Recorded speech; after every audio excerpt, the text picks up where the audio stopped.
9 dicas para você que está iniciando a confeitaria pet em casa. É possível ter uma produção segura e que atenda à sua demanda fazendo a fabricação da confeitaria pet em casa. E como é possível? Eu vim aqui hoje para dar algumas dicas para você que está iniciando, fazendo testes ou então já está começando a comercializar, tendo a sua produção dentro de casa. Como a gente pode fazer para ter aí uma produção que atenda a sua demanda e também seja de uma forma segura. Sejam bem-vindos à nossa aula. Quero passar algumas dicas aí. Todo esse processo de produção também vai te auxiliar aí na sua rotina da sua casa. Como fazer a confeitaria pet sem que atrapalhe aí também a sua cozinha, né, pessoal? Aí para toda a sua família. Separei aqui 9 dicas.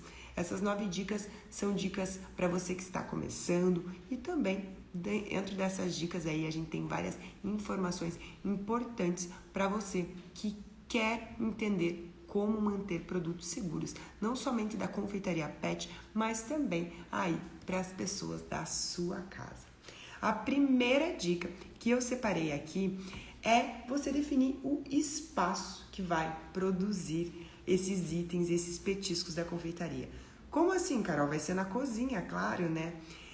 O ideal, né, mesmo que seja uma produção em casa, quando você vai comercializar, é interessante você ter um espaço reservado para a produção desses petiscos. Caso aí você tenha uma cozinha muito pequena, né, o ideal é você então definir horários onde você faça a produção para sua família e também deixe reservado o horário que vai fazer essa fabricação dos itens da confeitaria pet. Isso porque você vai acabar aí não misturando ingredientes, utilizando matérias-primas muito perto, né? Se a sua cozinha é pequena, por exemplo, você está fazendo um biscoito, né, no sabor de frutas e vai aí também fazer um frango para sua família, a gente acaba aí deixando esse produto muito em cima de outros, né? E acaba misturando muito dentro da cozinha. Então, se você não tiver essa opção de definir um espaço, né, onde você vai fazer apenas a produção desses petiscos, você deve, então, definir horários de produção, tá? É muito importante isso, tá, pessoal? Trabalhar em casa, assim como o home office, né? Quando você trabalha numa cozinha em casa, você tem que tomar muito cuidado para não misturar as coisas, tá? Esse negócio de, eu vou aproveitar que eu já tô na cozinha para fazer petiscos, sendo para comercializar, é muito arriscado e não compensa.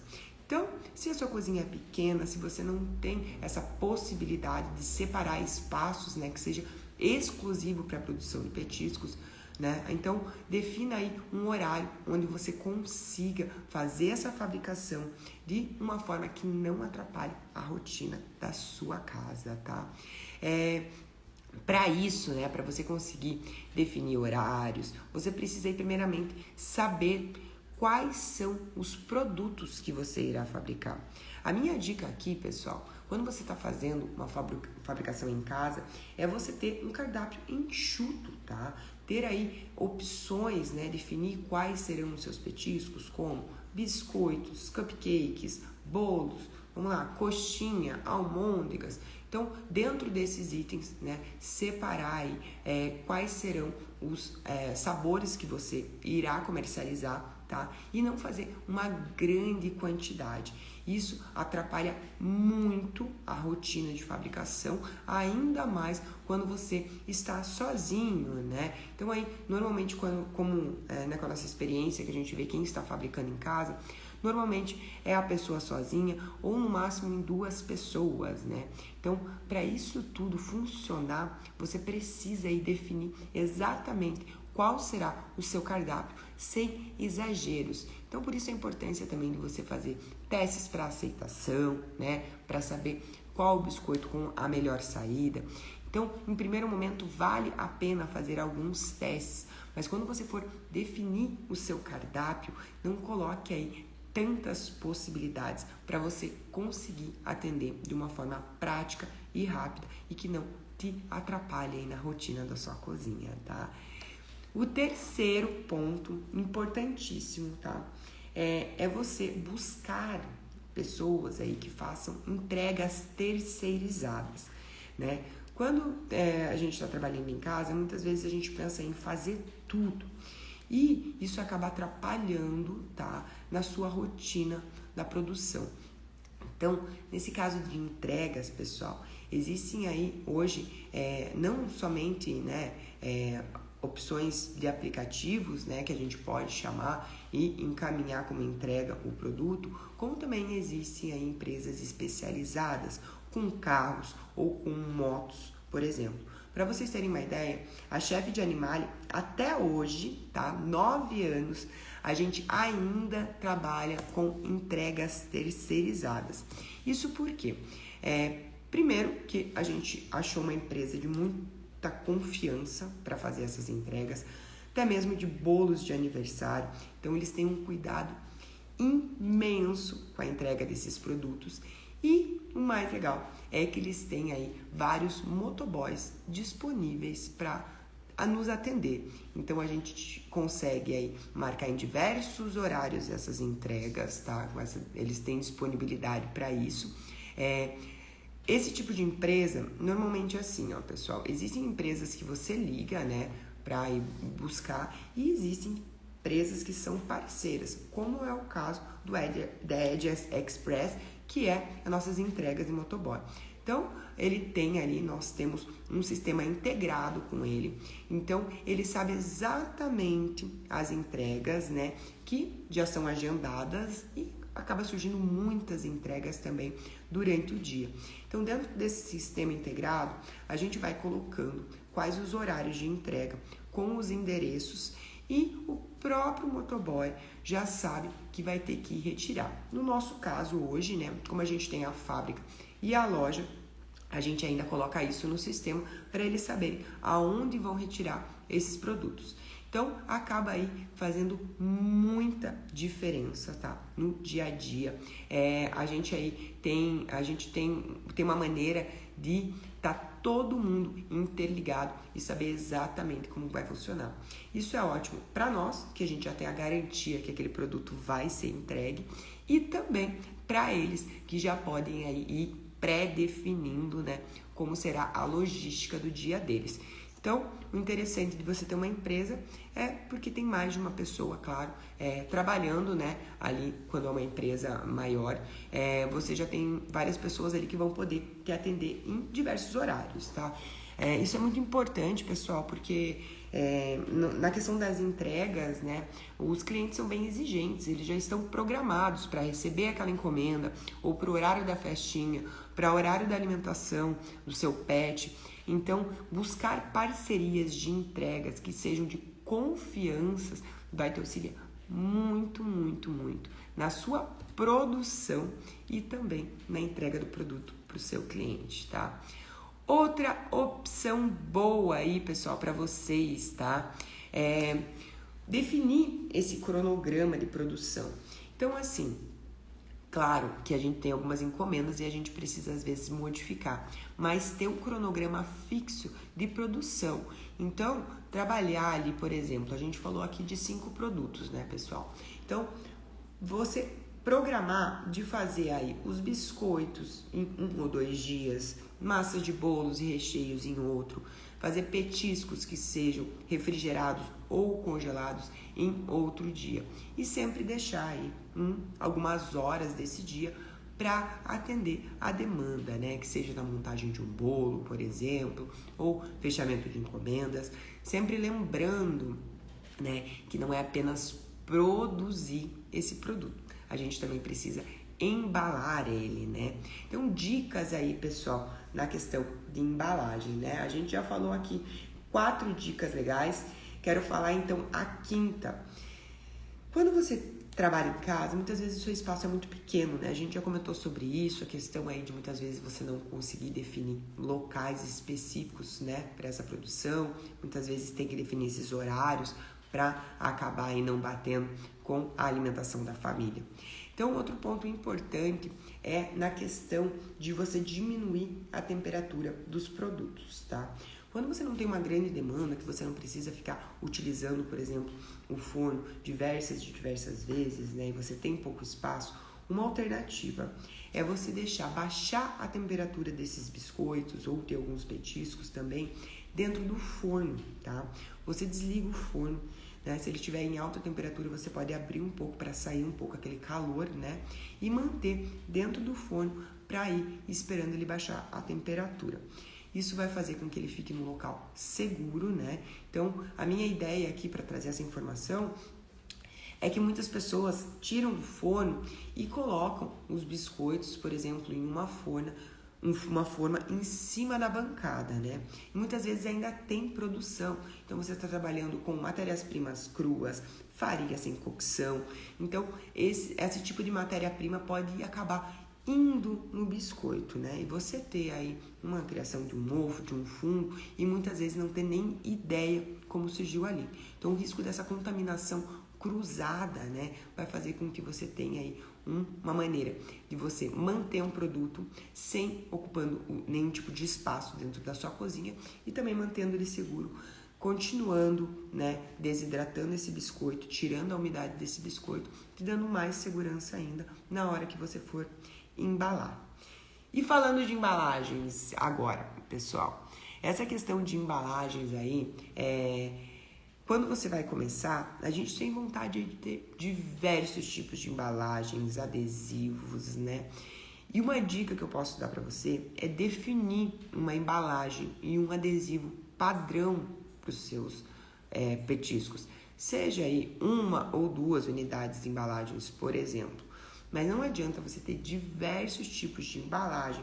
Eu estou falando de embalagens gerais aqui, tá, pessoal? Embalagem primárias para você embalar esse produto. Então aí seja uma de craft, uma de plástico, né? Seja um potinho.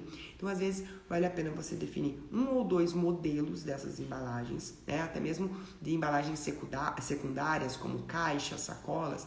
Definir 1 ou 2 modelos, né? Tamanhos dessas embalagens e padronizar dentro disso. Isso vai fazer com que você tenha um estoque menor de embalagem, então pensando sempre no espaço, né? E que você consiga comprar aí uma maior quantidade num preço menor.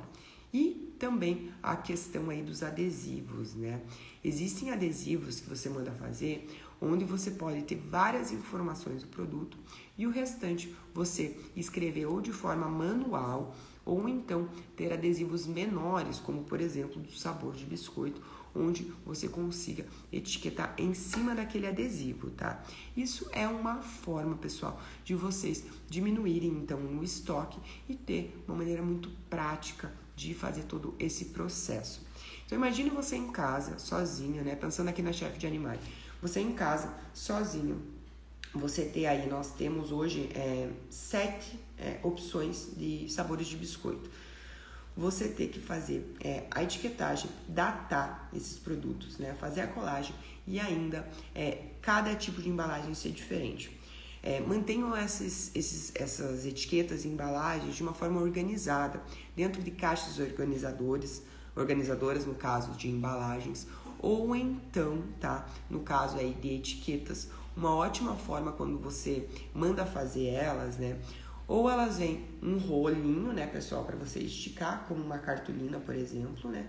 Mas se você pega uma empresa aí que já está mais tempo no mercado, eles já mandam todas cortadinhas, né? Então mandam em folhas, por exemplo, uma folha A3, onde você consegue colocar dentro dessas pastas que já tem o plastiquinho, que fica muito mais fácil você achar qual etiqueta está procurando na hora aí de etiquetar. Então, mantenham padronizados e não tenham tantas opções no começo. Isso porque você vai poder aí trocar, né, de uma maneira muito rápida essas etiquetas quando for necessário e também você vai ter um menor custo, além de a gente dar um jeitinho aí na questão do espaço, né, pessoal? Que esse é um grande problema para quem está iniciando em casa. Olha só a Thaís me perguntando. Então, depois do forno, onde posso deixar descansar os biscoitos? dentro do próprio forno, no caso aí de você não ter mais produção. Claro, quando você está fazendo várias fornadas, né, você vai ter que retirar aquele biscoito de dentro do forno. A melhor opção, tá, Thaisa, com certeza, é você ter uma estufa, por exemplo, onde você retire os biscoitos do forno, coloque dentro de outra forma na estufa e mantenha ali até baixar a temperatura. Mas no caso, quando você está em casa aí, e essa questão de você ainda estar produzindo, ter pouco espaço, você manter os biscoitos dentro do forno. Claro, termina o biscoito, abre um pouco o forno, que assim vai diminuir a temperatura, ele não vai continuar assando, né? E espera ele baixar a temperatura dentro do forno mesmo, tá? Você tem um equipamento onde ele já foi produzido, né? Então não vai ter nenhum risco de contaminação e você mantém o biscoito de uma forma segura. Carol, não tem espaço, vou continuar produzindo. Aonde colocar esses biscoitos? Uma forma bem legal para você que já tem essas formas perfuradas, tá, pessoal? É você colocar eles nesse tipo de forno. Então, a forma perfurada, né, o que vai acontecer? Da mesma maneira quando ela está no forno, que ela entra o calor em cima e embaixo, se você retirar do forno e colocar nesse tipo de forma, ela vai também ficar retirando o calor pela parte de baixo e pela parte de cima. Isso vai fazer com que ele esfrie mais rápido e também não acabe criando umidade. Lógico que essa forma ela não pode estar encostada em uma base, né, pessoal? Ela tem que estar suspensa. Como a gente vai suspender, né? Como a gente vai deixar? Colocando essa forma em cima de uma bailarina ou então até mesmo de um pote onde fique mais alto, apenas para a gente conseguir retirar essa umidade e não criar nem um pouco de umidade no próprio biscoito, tá? Nosso 8º item, vamos falar um pouquinho sobre itens congelados, né, pessoal? Itens congelados é muito interessante de a gente trabalhar. São aí petiscos onde a gente consegue deixar eles macio. Tem aí uma alta aceitabilidade, como no caso de bolinhas de carne, almôndegas, né, coxinhas, risoles, enfim, infinidade de salgadinhos aí que a gente tem também na confeitaria Pet, né? Então, como fazer o congelamento desse produto, né? O ideal seria você ter 2 freezers, 2 congeladores aí para poder colocar a sua matéria-prima. Então, carnes, né, produtos aí que você ainda vai utilizar dentro de um freezer e os produtos que sejam produtos prontos, produtos finalizados em outro freezer. Mas eu sei que não é a realidade da maioria das pessoas, né, pessoal, ter 2 freezers em casa. Então, como separar esses itens? Uma maneira bem fácil de você fazer isso, né? Cada freezer aí tem os freezers que são em cima da geladeira, tem os que são embaixo, tem os verticais, horizontais, mas definir espaço. No caso aí de esses freezers de gaveta, uma ótima opção é você manter as matérias-primas na parte de baixo desse freezer e os produtos prontos na parte de cima, tá, pessoal? Isso vai fazer com que, no caso de você colocar algum produto que esteja descongelado, como no caso de um fígado, por exemplo, né? A gente imagina só, você ter todos os seus produtos ali prontos, você coloca um fígado dentro de uma embalagem plástica na parte de cima e acaba aí de tendo um furo, né? Alguma coisinha nesse plástico e ele acaba pingando sobre os produtos prontos, mesmo sendo no plástico, né, pessoal? Tem um risco de contaminação totalmente desnecessário. Então, a melhor forma seria você manter essas matérias-primas na parte de baixo e colocar os produtos prontos na parte de cima. Para fazer o congelamento de itens congelados, refrigerados, você precisa fazer o congelamento de forma individual. Isso por quê? Você já imaginou você fazer um monte de coxinha, colocar dentro de um saquinho de zip, fechar ele e colocar dentro do freezer? O que vai acontecer? Essas coxinhas, elas ainda estão molinhas, né? Claro, não precisa estar quente nem nada, mas elas vão acabar ficando todas juntas. E na hora do tutor ir porcionar, ele vai ter uma dificuldade tremenda para porcionar uma a uma. Então, embalar individualmente é muito importante e vai fazer aí que você facilite a vida do seu cliente. Para congelar, basta você pegar uma forma, esticar um plástico, colocar todos os produtos, colocar outro plástico na parte de cima, fazer o congelamento em torno de 1 a 2 horas, depende do tamanho do produto, e depois disso você retira do freezer, já porciona dentro aí da sua embalagem, né? Claro, você já etiqueta, já faz tudo que é necessário, e então esses produtos eles vão estar todos separadinhos dentro do saquinho. Então, para o cliente porcionar, basta aí ele tirar a quantidade de unidades que ele desejar para colocar na geladeira, né? Às vezes o pessoal aí, nossos quibinhos é o maior sucesso, né, pessoal? Todas as pessoas que a gente conversa, o que eles fazem? Eles retiram 3 a 4 bolinhas de quibe do saquinho, colocam na geladeira e vão porcionando ali durante 3 dias mais ou menos, né? O produto já está descongelado, eles amam, para medicação é incrível e eles também podem ali ir porcionando quando desejar. Então mantenha aí super prático para o seu cliente, né? E também do tamanho já prontinho para o seu pet. E outro ponto importantíssimo para você que está começando em casa é pensar não somente nos itens, né, de petiscos para a produção de festinhas, mas também pensar aí a questão de decorações, chapeuzinhos, personalização. Então, como fazer isso, né, trabalhando em casa? Existem algumas impressoras 3D ou então existem parcerias que você pode fazer. Tem muita gente, pessoal, que já trabalha aí com artigos de festa em geral, né, de forma artesanal, produzem vários itens. Então, vão atrás dessas pessoas e peçam para elas produzirem itens de cachorros e gatos, chapeuzinhos, decoração, varais, topos de bolo. Então, Carol, mas eu não queria revender esse tipo de produto. Então, faça uma parceria de indicação, tá? Se você não tem aí na sua cidade, se você não conhece ninguém que faz esse tipo de trabalho, tenta ir conversar com algumas pessoas para ver se eles não fazem alguns itens aí para demonstrar o trabalho deles, como chapeuzinho. Pessoal, para quem trabalha com isso, fazer um chapeuzinho de cachorro, que é um produto menor ainda, é muito fácil, tá? Não tô falando para mim, tá? Tô falando para quem trabalha com isso. Então, a gente tem na empresa não só uma, mas mais de uma. A gente tem as que a gente revende e também as que a gente indica, né? Tem lojas de festas grandes aqui na nossa cidade. Então, tem muita gente aí, por exemplo, que não tem criança, né? Então, acaba não sendo muito ligado, né, nesse tipo de loja, né? Então, além dos itens que a gente revende, a gente também tem essas indicações. Então, veja o que realmente aí cabe melhor para você, né? Revender esses produtos ou procurar parcerias ou somente indicações desses produtos, mas para ter alguma coisa diferenciada para oferecer para o seu cliente. Quanta dica, né? Vocês podem observar que essas dicas não são aí somente da Confeitaria Pet. Eu acabo falando várias dicas que vocês podem utilizar para fazer as comidas na sua casa para os humanos e também cuidar muito aí com o risco de contaminação, tá, pessoal? Então, por isso que a gente frisa muito isso.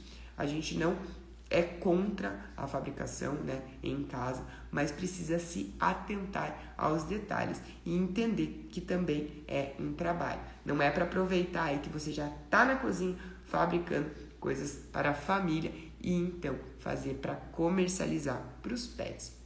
No caso aí de você estiver fabricando para o seu pet, né, pessoal, aí é outra história. Muito obrigada pela companhia. Tenha uma ótima quinta-feira a todos e semana que vem eu tô aqui de novo.